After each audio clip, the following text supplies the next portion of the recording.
Okay.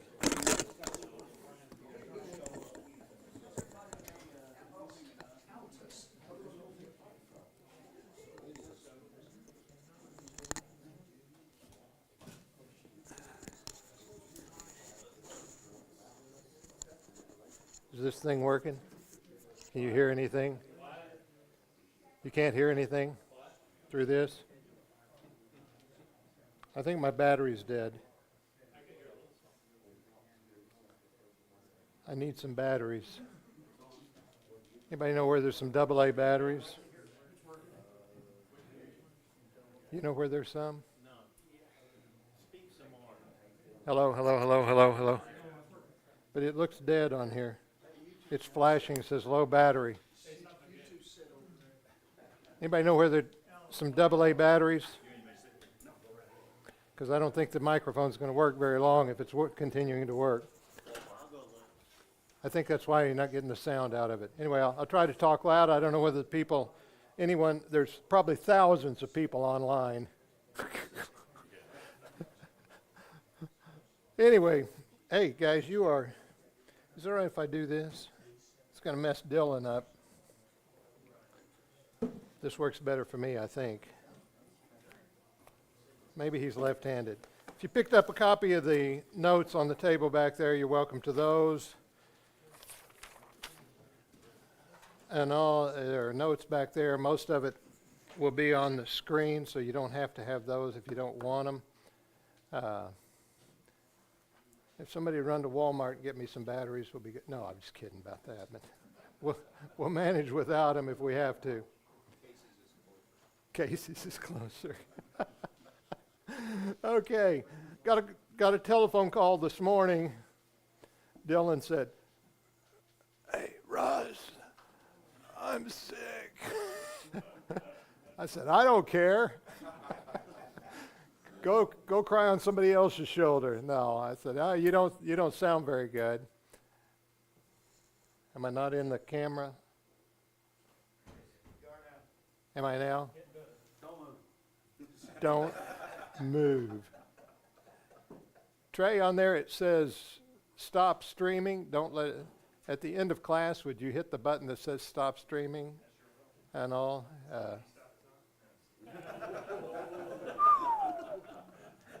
This kind of respect, we're going to talk about elders and the power and the authority and how people must listen to elders tonight. Now, we are going to talk about elders a little bit. You have to listen to say we have to do what they say. If I say it, you have to do what I say. Yeah, I would. No, I don't wish that. Anyway, seriously. Okay, we're good, guys. Anyway, got the call from him. He was sick, said, and all. I begged Bill Sherman to teach, and he wouldn't do it. No, I didn't really, but I did talk to Bill. I told Dylan I would come in and try. But we're going to go a little different track. We're still going to be in 1 Timothy 3 this evening, so we're going to follow that. Let me make an announcement or two in that. Next week, we'll begin the early bird class. At least the first session of it will be at 4:30 next Wednesday evening, if that has a great interest to you, if you'd rather get home before dark. And at that time, I'll ask the class if they would prefer to be 4:30. We could move it to 4 o'clock if we need to get out a little earlier for some of them that don't want to go in after dark and so forth. But we'll talk about that. But the first one, at least, will be at 4:30 next Wednesday evening. Don't forget, Sunday morning, time changes. If you don't change your clock, you'll be here an hour early, and nobody wants to be at church an hour early.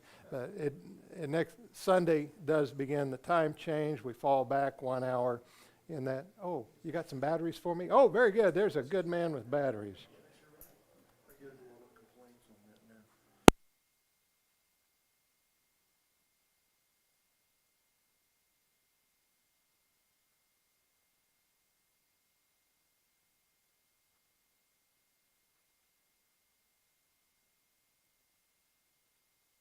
Okay, is that working at all? Yeah. I can't tell whether the thing's working or not, but I think it is. Okay, very good. That's better. Okay. Anyway, so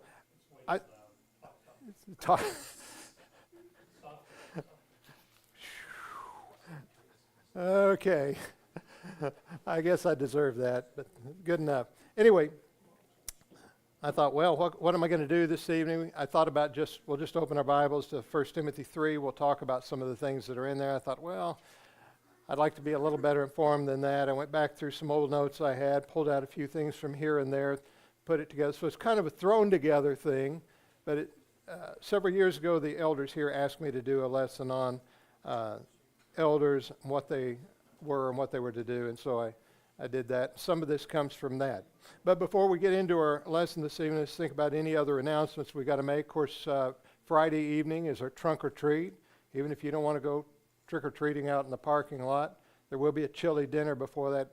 Does that begin at 6:30? I think 6:30 for that, 7:30 for the trick-or-treating or trunk-or-treating out in the parking lot and all. So anyway, 6:30. We need people to bring pots of chili is what I understand. I don't remember a sign-up list, but anyway, bring a pot of chili or soup or something like that, I guess. Or you can bring whatever you want. I don't know. What do I know? And everything. And we probably still need more people that would like to decorate the trunk of their car or just be out there with candy to hand out to the kids that come by. As you know, there's a sign out in the front of the building, and it's been advertised on Facebook. So we don't know how many kids will be here. Maybe a lot. So anyway, if you're available, come down, take part in it, encourage. If it gets too cold or the weather changes, we'll move it indoors into the hallways inside anyway. But that's Friday evening. I don't know of anything else. Am I missing anything? Yeah. Okay, Let's go with the sick. Carla Holmes is doing better. Okay. But she did have to go in Monday. She had become anemic, had to go in to the doctor and get an injection. Okay. Carla Holmes did get an injection. Hopefully help her in some way. I know that Marjorie had another ablation today, this time from the front side or something. Anyway, I don't understand all of that, but hopefully she's home now, and hopefully that will help her get rid of some of that pain in her shoulder and so forth. So we'll hope for the best, pray for that.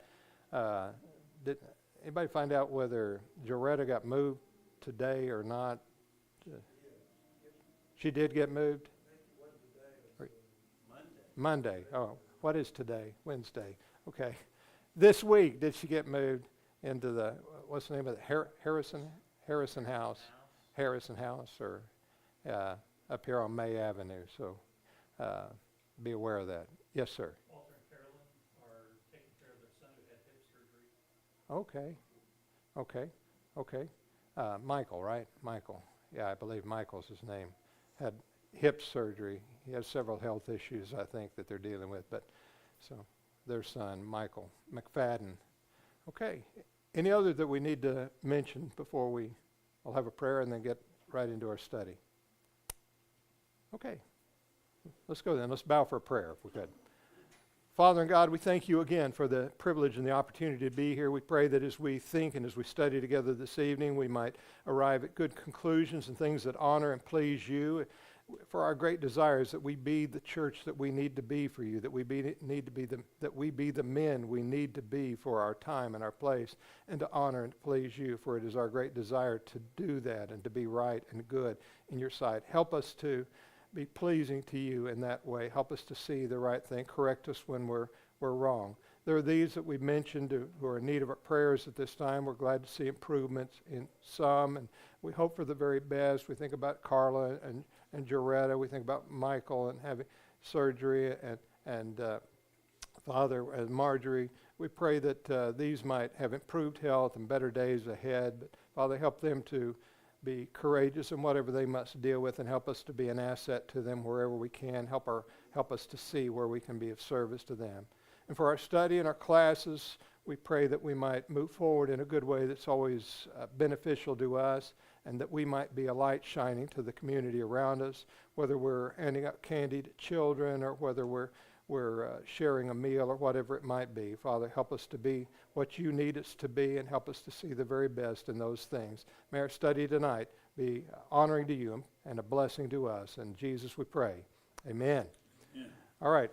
Call this, and I don't know what those guys did with my with the remote control, so I'll just have to hit the computer. But I think Dylan probably put it in his pocket, went home, and kept it. Didn't want me to use it. It's contagious. Anyway, in all seriousness, well, look at that. all this elders who are among you. As you can see, it basically comes out of 1 Timothy 3, Titus chapter 1, and 1 Peter chapter 5, three of the main passages that point out some of the aspects of being an elder. And so if you've got the notes in front of you, what I said is I'd like for us to consider the background and the substance to the role of an elder as it is given in Scripture as we try to apply it. Because I believe there is an order and a plan. God had something in mind when he wanted elders, and we can see some background to it if we're willing. I was talking to, I guess I was talking to my wife today to some degree. That's amazing in and of itself. But anyway, we were talking, and it seemed like I was talking to somebody else too, that we spend, I was telling you at supper too, wasn't I? We spend a lot of time talking about those things we often refer to as qualifications for an elder. We'll be very pinpoint and on these things, and we harp on those a great degree, and we forget about the job that needs to be done.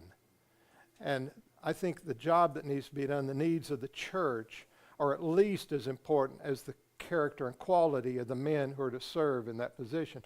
And a part of the men who are to serve in that position, as I said earlier, they might have all those many of those qualities and might stand up to that test, but not be the kind of men that are truly needed for the congregation. They may not have the congregation at heart.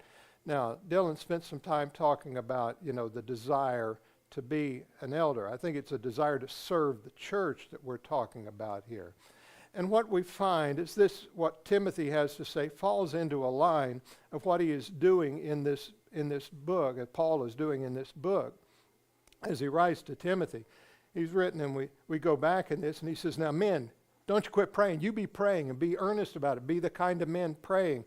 In all places, wherever you are, home or in other places, wherever you are, men be praying. Women, be the women you need to be as Christians. Adorn yourself properly. Be respectful to your husbands and honoring to them in the service and the worship of the church or the study. Make sure you're listening and drawing from them and not usurping places and jumping into things you shouldn't be and such as that. And he spends a lot of time in this book just talking generally about these things. I don't think Paul was making a checklist as much as he was writing to Timothy. You've got to encourage and challenge the people they're in Ephesus to be the people they need to be.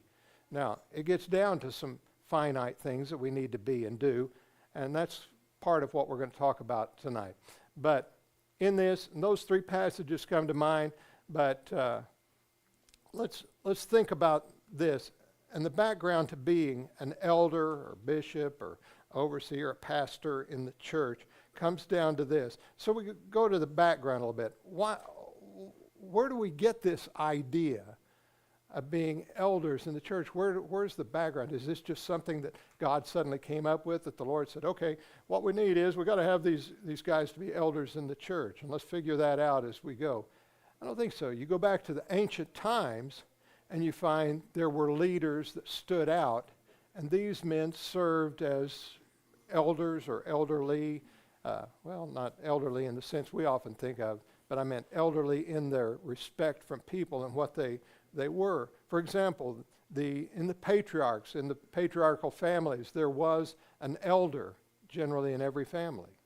There was an elder who was the guy you went to ask the questions, to deal with, and his judgment, his length of life and so forth had a lot to do with that. He acted as a leader of the family and an advisor in all aspects, whether it was business or whether it was spiritually speaking. He was the guy you went to in the family.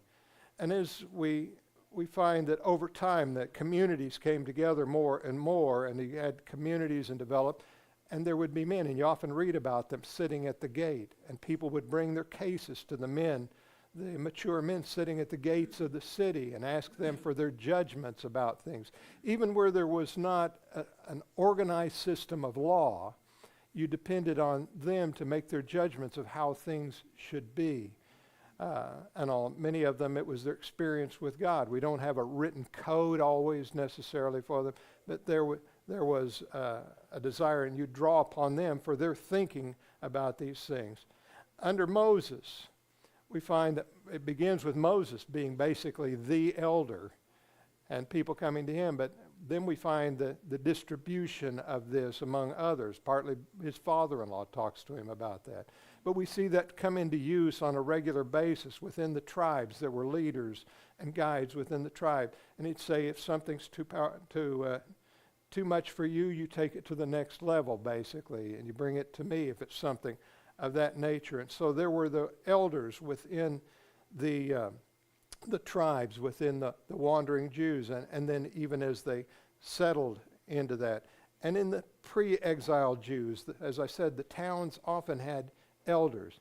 One of the examples you might turn to is in the book of Ruth. You remember where did her future husband go when he was dealing with this?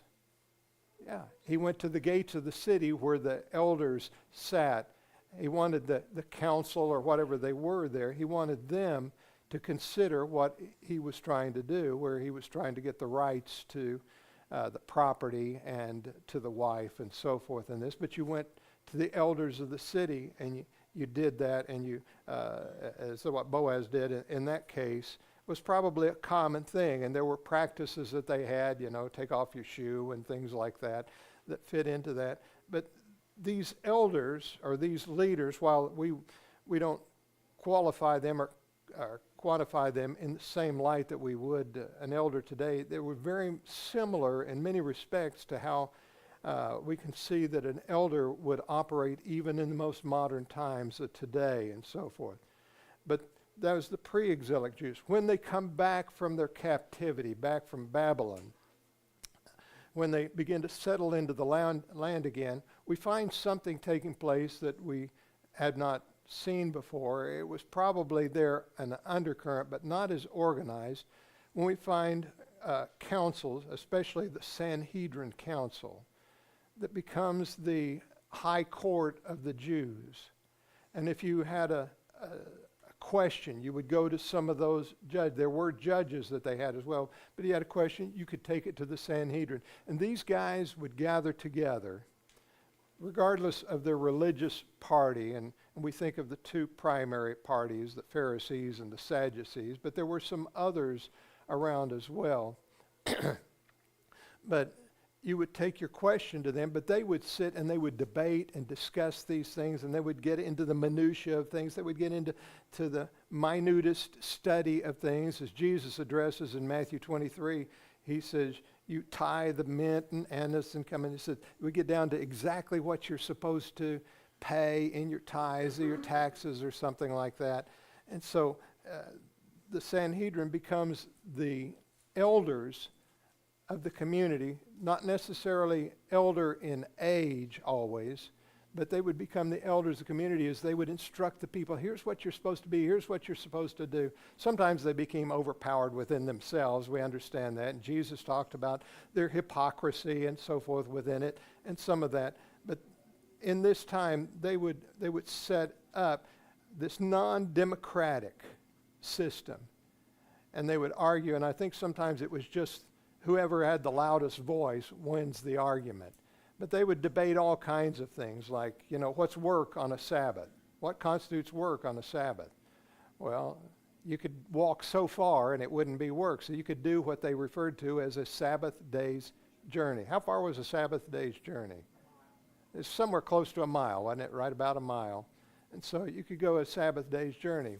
Well, there were ways of getting around that law too, If you set up a booth or a house that you owned a mile from your home, then you could go there and that wasn't work. And so you could go a mile from there and it still wasn't work. So you could set up booths all around town. You could walk all over town and it wouldn't be work. But you couldn't pick up a rock. The question you might ask, you can't pick up rocks and move them on the Sabbath. Of course, they got onto Jesus for even healing on the Sabbath, but couldn't pick up a rock on the Sabbath. Well, what if your child had a rock in his hand? Could you pick up your child? You could pick up your child, and that was okay. That wasn't work. But could you pick up your child if your child was holding a rock? Some of their arguments were pretty silly, kind of like some of the arguments we have in laws today. Get down to stuff, and you think, why in the world are they discussing that? But that's another matter. But my point is that these were your leaders, elders to some degree, and I'm only pointing out, this is just barely even covering the issue of that, but I just want to point out that there was a background to the idea of what an elder or a leader in the church was going back historically, even going back biblically, we find that taking place. So let's go from there and let's bring it up to the church. I may be standing in the way of some of you. I didn't think about that. But you can't see it. Too bad. But am I still in the camera? Yes, sir. Go ahead. Do you think this is a good way of approaching when someone says, well, what happens if there's no elders and they get the men together? There's a history of men, male leadership within the family, the community, the church. Yes. Even, just Yes. It's just a good way of saying, we're not changing anything. We're just continuing what's been done since the beginning. Yes. In a sense, yes. Because there are times, as we talked about last week in class, there are times where you don't have the men who want to be or equipped to be or their lives are in line to be that. And so sometimes you're in a situation where you don't have elders. How do we do that? We use the men as best we can to serve in that capacity in some sort of limited way. And I've been a part of that at times in some congregations in the past and all. And it can be good and it can be challenging, because you got 30 guys, you got 30 opinions, so there you go. Anyway, but you just do the best you can within it. That's the short answer to it, I guess. So your point is well taken. Okay, but let's bring it up to the days of the church. In the first years of the church, who served in what we would consider the position of being an elder? The apostles. The church was fairly limited in its scope and where it was. Really until the persecution under Saul of Tarsus, the church was fairly limited to the area of Jerusalem and Judea.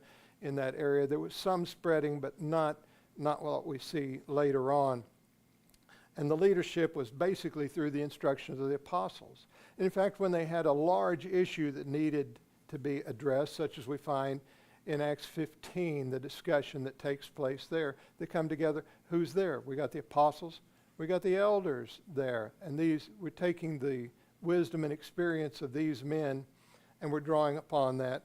But in the earliest days of the church, we begin with the apostles. You go to the latter part of Acts chapter 2, and Blue, don't let me forget to tell you get to the latter part of chapter 2, and it says, and they continued steadfastly in the apostles' teaching. So they're drawing upon the apostles in the most important ways in that regard. Yes, sir, Blue? Right. Complaining about the tables, appoint men of good reputation. So there were men that probably qualified to be leaders at that time.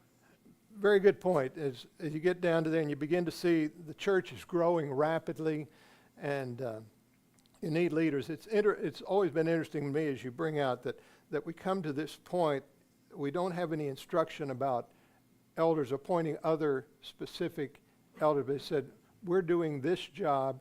We need some who can serve in a different capacity. I think we often think of them as being more like a deacon in a way, because they're serving in a little more, tangible, practical way, and seeing that the widows are fed in this case.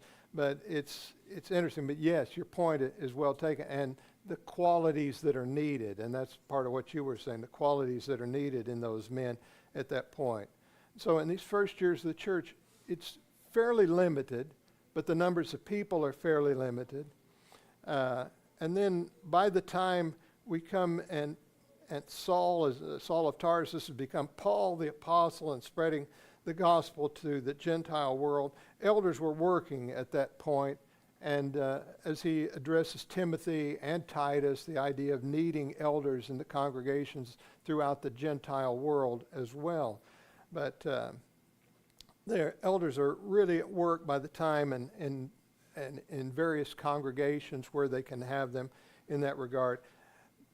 And my point, of course, in part is to make sure what did they know to do? What did they know about this job? Probably a lot of it came from their experience, what they had seen secularly, as well as what they saw spiritually from the elders, from the instruction of Paul and others in that regard at that point. And of course, that brings us down basically to where we are in our study in the class that it's been so far. where we were tonight. And I think if Dylan happens to be watching this, he knows he was feeling a little bit, I don't know whether the word challenged is right, in addressing this, that it might be a sensitive issue in that regard. But I think we look at it very carefully. Timothy and Titus are given instructions about the qualities that these men are to have in their lives, that we appoint as elders, calling upon them to do that. But the quality of men to serve in the work as the work of elders or overseers. We got down to 1 Timothy 3, and we look at the first few verses in that. But I want us to go a little bit further in that. If you got your Bible open to 1 Timothy 3, let's go down to verse 2 and following, read through verse 7. It says, "A bishop then must be blameless, the husband of one wife, temperate, sober-minded, of good behavior, hospitable, able to teach, not given to wine, not violent, not greedy for money, but gentle, not quarrelsome, not covetous, but one who rules his own house well, having his children in submission with all reverence. For if a man does not know how to rule his own house, how will he take care of the church of God?" You know, that family. "Not a novice, lest being puffed up with pride he fall into some condemnation as the devil." I'm sorry. Okay, and then moreover he must have a good testimony among those who are outside, lest he fall into reproach and the snare of the devil. Interesting statements about him. You look at it.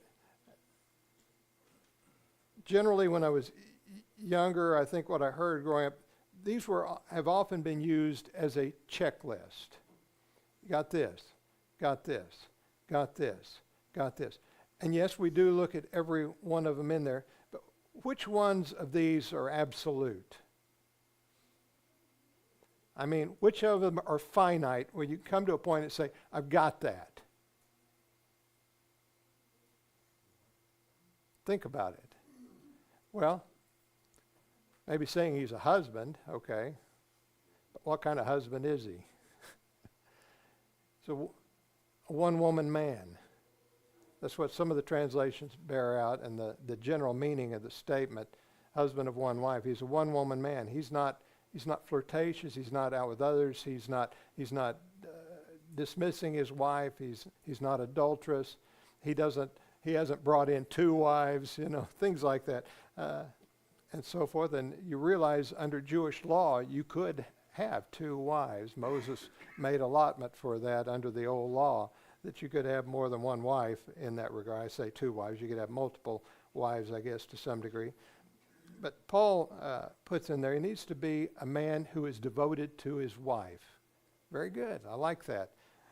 And my wife doesn't appreciate it. She wished I wasn't quite so devoted to her. Anyway, I wish I'd go away occasionally. Anyway, but he lays out these things, and when you go through the list, you say they're not quite as clear-cut in terms of being able to say, okay, I've got that accomplished and that's done as much, because which of us, well, anyway, go ahead. I'm sorry. Just random question. Are elders Okay. the only ones that should be considered the husband of one wife? Well, I think Or that should strive for that?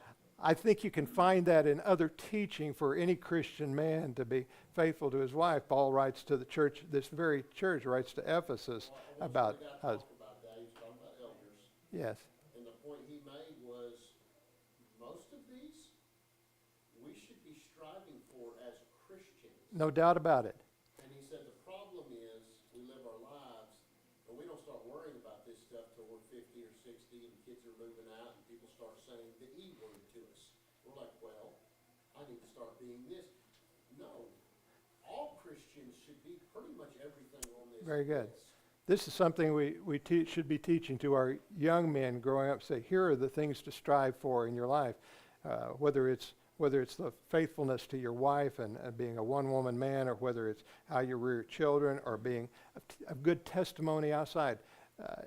The best men in here, how do we judge the testimony of others outside the body? How do we do that? We could say, okay, well, we don't hear that. We don't see that in business. He's an honest businessman. Well, I think you're on the right track in that regard. But at what level. So that's why I say it's not an exacting checklist, but it is a list of character quality that we need to have in our lives. And I think that enhances it even more than making it a checklist. It makes it something of duration and throughout your life. Okay, Rick? What if the elder's wife passes away? What if she does pass away? Does it disqualify him from being an elder? You know, I'm not going to address that tonight. No, there are a variety of opinions in that, and some feel like he is no longer the husband of one wife. And you're right. He is not married anymore. When his wife dies, that marriage ceases to be, whether it in his mind or not. It ceases to be a marriage. Once a husband is dead or a wife is dead, that marriage ceases at that point. So you're no longer married to one woman. But I think if we stop and look at the purpose that Paul has in mind, where he was talking about the character of the man. And when we talk about the character of the man, what was the purpose in being husband of one wife? Showing his loyalty to this one woman is what was there. And has he proven that even though his wife might be dead? And so there is that side of it. Some say it is a regimented restriction that if his wife dies, he is no longer married, a husband of one wife. And so, and some would say that. I probably lean towards the other than that, but I've known many men, and some I love very dearly, who have felt like they should not serve as an elder once their wives have died because it takes something out of their lives, and I can understand that. So, my wife's going to outlive me by 50 years, I think, probably.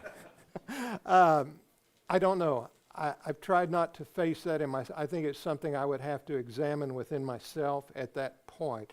I don't think it's I personally, and I'm just giving you my opinion on this, I personally don't think it's a definite required restriction given by Paul here at this point.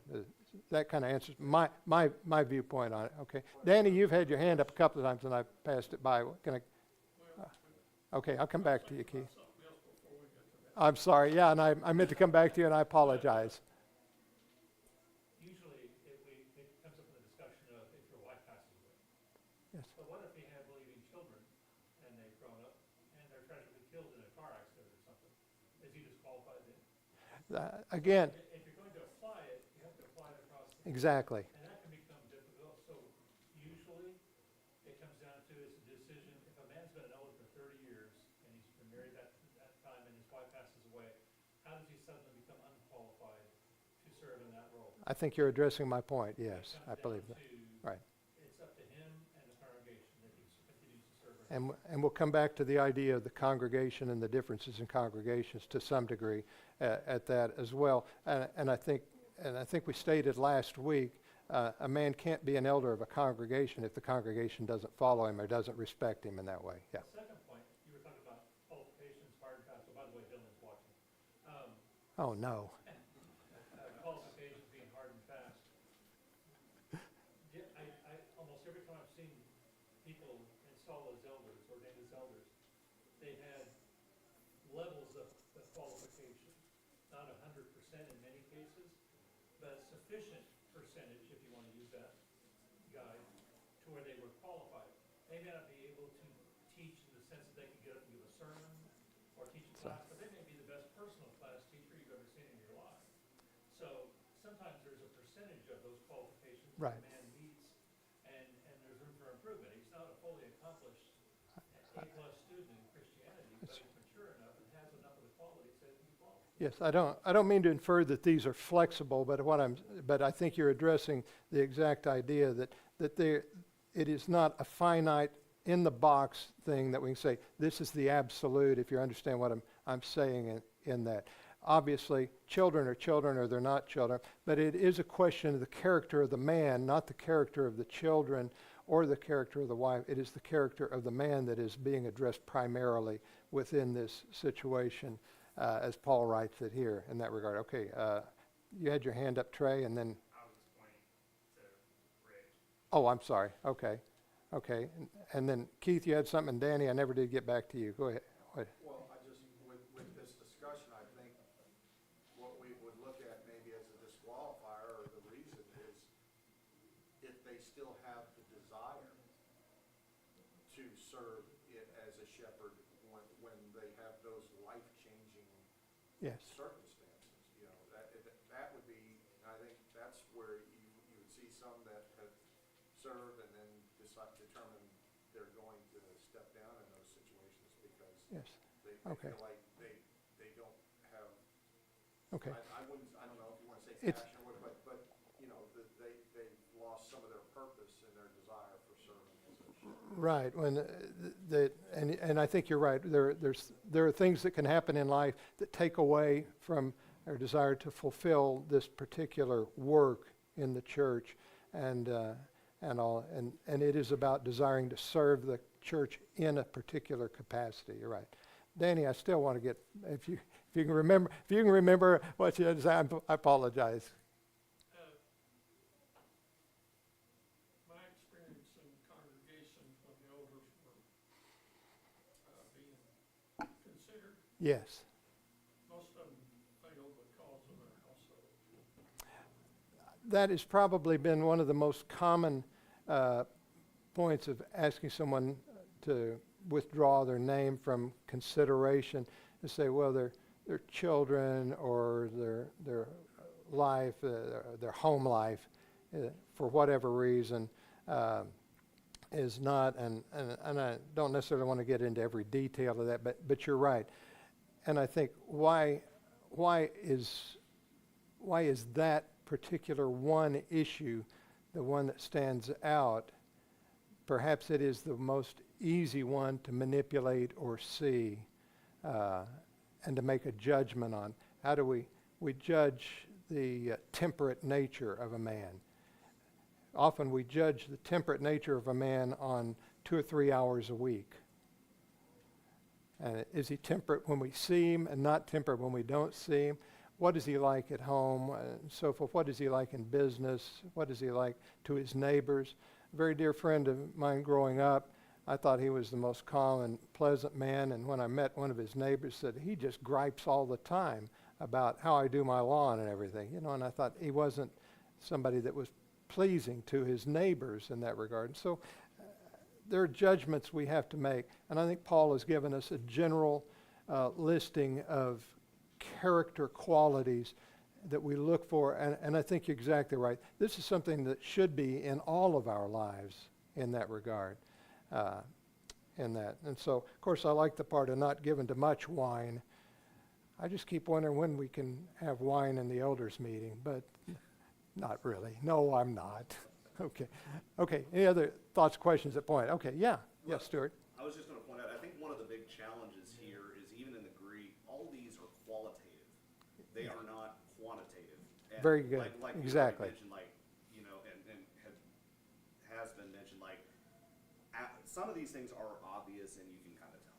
Right. But when is somebody not greedy? What is the What's- percentage of greed that's acceptable? So that's one of the challenges in understanding this, but I think at the core, and you were innovating this as well, when we are genuinely the church, as a family, the way we are intended in Scripture to act, we're going to know each other well enough that some of those things like the 2 to 3 hours a week, that's going to go away. We're going to be in each other's lives enough Right. so that when a man is possibly going to step into this role, we're going to know a lot more about him, because I have seen this exactly like you said happen where, you know, you've gotten this perception of somebody, everything's going good, but the second there's a challenge to anything about their qualifications, they're no longer temperate, they're no longer, you know, acting without pride. I mean, they just completely blow up and are willing to do anything and everything to get the position, Right. which we know automatically disqualifies you. But again, I think it's that if we know each other that well, we're not going to see somebody step into this that we're going to go, oh, definitely not that guy. We're going to know ahead of time, hey, like, there's an issue here we need to work through first. Very good. Very good. I think you're right on track in that. Let me run real quickly forward. I know we could spend a lot more time on, and this probably I thought would be the most discussed part of it. And you already pointed out, it's not a path to personal agenda. Paul makes that very clear, not a novice, because it might lead him to that kind of arrogance in that regard. Let's think quickly about the place. You know, what are they supposed to be? Well, they're described as elders. The presbytery talking about, that kind of leans towards the age as Peter refers to himself in 1 Peter 5. Or a bishop, that's another word that's used, episkopon, an overseer, superintendent. 1 Timothy 3:1 as we read here. Pastors, shepherds, it's about feeding, the poimen, to feed. It's tied to teaching, whether by life or literally by being in front of people or with people. And are they teaching their children? Or do they share the message that is in their lives with other people? Are they teachers? Are they apt to teach is often the phrase that is often used. But in that regard. So these words kind of give us some of the quality as well that goes into their lives in that regard. So leave that behind. So what are they supposed to do? We don't have as much outline of exactly what they are supposed to do and function, but we do find Paul's instruction to the church, to the elders in Ephesus as he's parting with them and headed back to Jerusalem, spend some time with them. They're worried about, they are to be examining the evidence. They're to be examining the scriptures. They are to know what the scriptures say and be instructing in that regard, whether it's somebody comes and says, what are we supposed to do in this? Or as they share with the congregation of people that are around them and with them and a part of their oversight in that regard. It's also to care and protect for the members, the sheep, and so forth. We elders are supposed to be caring about the family, considering them, everything they do. You know, you may look at elders sometimes as a board of directors that determines and says, okay, arbitrarily, here's what we're going to do. They don't have the right to do that. They have to determine what is going to be best with this congregation for the whole of the congregation, the best of the congregation. And sometimes it's going to go against their druthers. You like that word, druthers? They go against their wishes. This is not what I really want, but this is what needs to be. And sometimes it's there. And as somebody said to me today, you got to pick your battles carefully, you know, and that is true in that regard, and so forth, and to stand and maintain. The job of an elder is not to stand in the way of anything happening in the church or to hold it up, but to motivate, to encourage the direction of the church and keep it in track as it moves forward. Others may have much better ideas and much better thoughts about that. And so some of the scriptures there, and you can check those. You can check those later if you want that are thrown in there. Just running out of time very quickly here. I've got about 2 minutes left, so let's go to the next application. What should elders be doing for us? Elders should be giving us good instruction, not necessarily in front of a classroom. Some of you wish I wouldn't have gotten up here tonight. But sometimes I said, well, he can't be an elder. I've never seen him teach a Bible class at church. Well, I don't think that's what apt to teach necessarily means. Yeah, but the willingness to share the instruction of the gospel with others is there.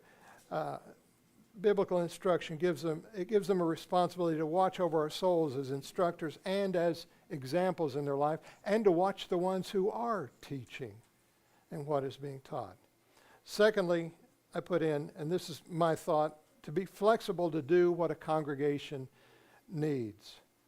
What does this congregation need? It may not be the same as the one that's across town or in a different town completely.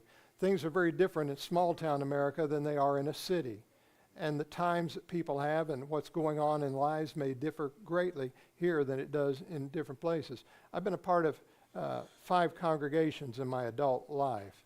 As a preacher, I've been a part of 5 congregations in my adult life, and every one of them has had a different personality, different character. They've been in different places. And all things were very different. I was 17 years with the 12th and Drexel congregation, and it was a very different complexion because of where it was in the city and so forth than what we find here in the more southern reaches of town. So in that regard, so they need to be flexible, and we pointed out a little while ago, they need to be respected participants. Notice the phrase, who are among you. And that's why I threw that in there, who are among you.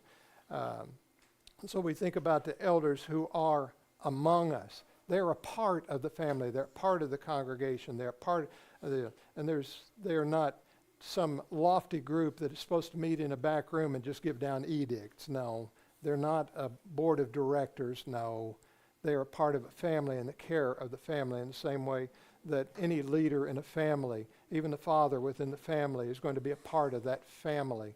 I got a bunch of fathers here in the room who have raised children and so forth. Did you always get your way at home? Why are you guys laughing? I always get my way at home. No. You understand because the father cares for the family, and that's there. Sometime if you ever get a chance, look up the old Reader's Digest version of the Shepherd's Psalm, and the Basque Shepherd and the Shepherd's Psalm. And it's kind of interesting, gives some insights to what a shepherd really does, and then you translate it to people. Anyway, anything else you need to say tonight? Yes, sir. I know, we got a couple of them that are really good, but they got one that doesn't have a clue what he's doing for sure. Thank you very much. Appreciate you all being here and everything. Next week will be the mixed class, so behave yourself.